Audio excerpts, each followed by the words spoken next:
mong dùng chị hai trời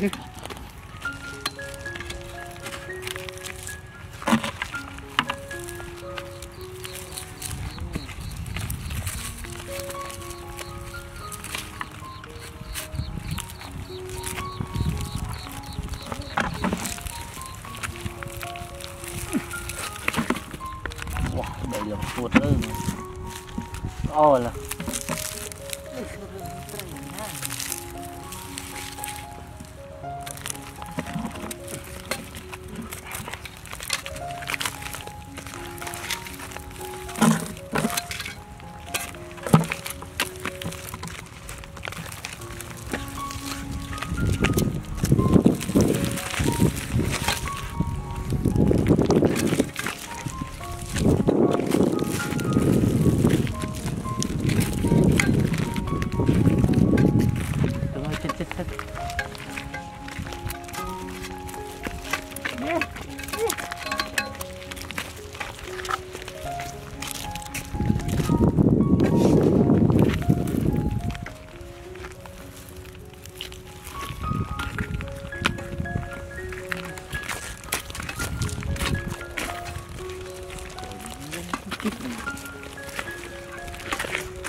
cái gì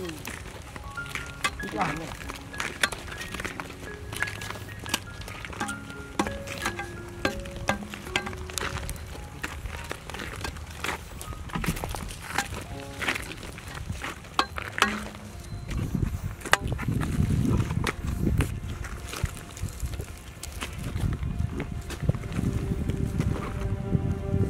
ok lấy chậm ok nào kriệt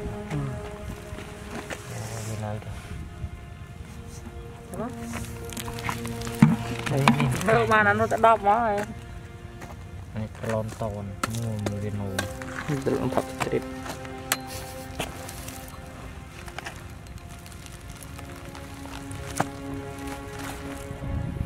đọt nó phun khăn là chui trôi ngoài rồi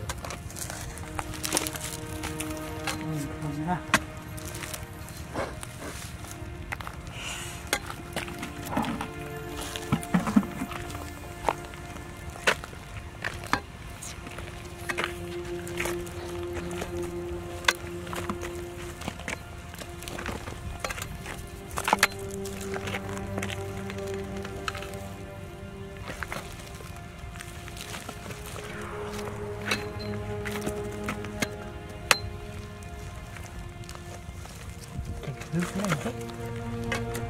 không cái này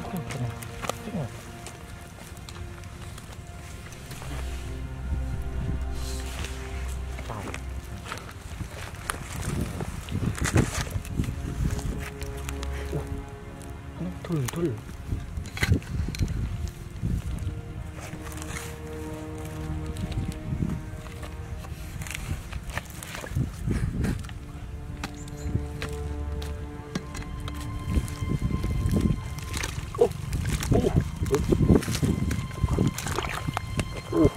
đây trôi tiệt đi kìa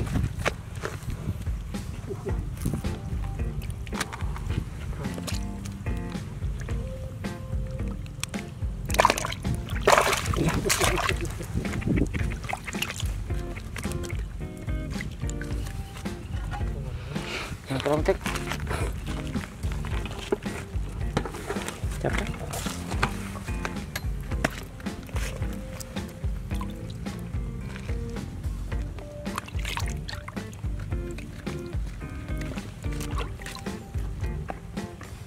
thông thông xài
Chị trung bình kèm kèm